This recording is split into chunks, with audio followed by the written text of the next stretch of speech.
என் பிள்ளைக்கு 4 வருஷம் ஆகி போச்சு புரியுதா? ஏன்னா தலை காட்ட முடியல சாமி, எப்படியாவது இந்த குழந்தைய நிப்பாட்டி கொடு சாமி. நீங்கள் கண்ணீர் விட்டீங்க இல்லையா? போ 3 மாதத்தில் நிப்பாட்டி கொடுக்குறேன்னு சொன்னேன். எத்தனை மாதம் நின்றுச்சு? 3 மாதத்தில் நின்றுச்சா? 4 வருஷம் குழந்தை இல்லை, 3 மாதத்தில் நின்றுச்சு இல்லையா? அதுதான் கர்ப்பசாமி புரியுதா? அதான் கர்ப்பசாமி புரியுதாப்பா?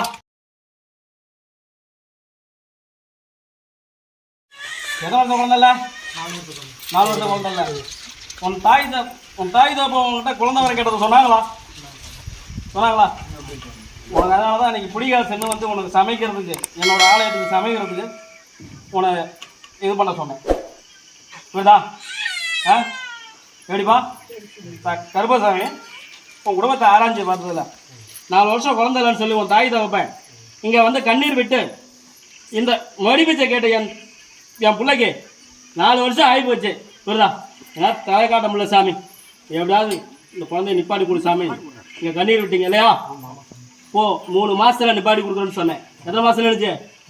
3 மாதத்தில் நின்றுச்சா? 4 வருஷம் குழந்தை இல்லை, 3 மாதத்தில் நின்றுச்சு இல்லையா? அதுதான் கர்ப்பசாமி புரியுதா?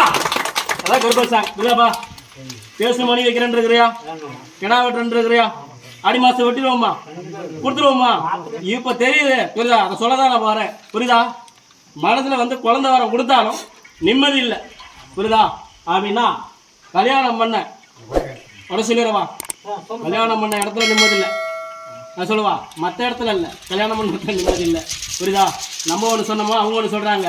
அப்படி மீறியும் அடுத்து ஏதாவது பேசினா குடும்பம் கலைஞ்சிருமோன்னு பயமாக இருக்குது. நான் மறைச்சு சொல்கிறேன், குடும்பம் கலைஞ்சிருமோன்னு பயமாக இருக்குது.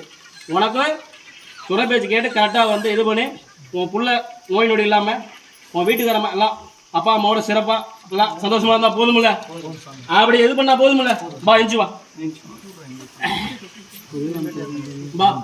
தொழில் வந்து இதுல இருந்து வந்து ஃபர்ஸ்ட் செஞ்சிருக்க இல்லையா? இதுக்கு மேலே உனக்கு ஆர்டராக வரும் புரியுதா? கை காசு செஞ்சிருவோம். கடை வெட்டிடலாமா?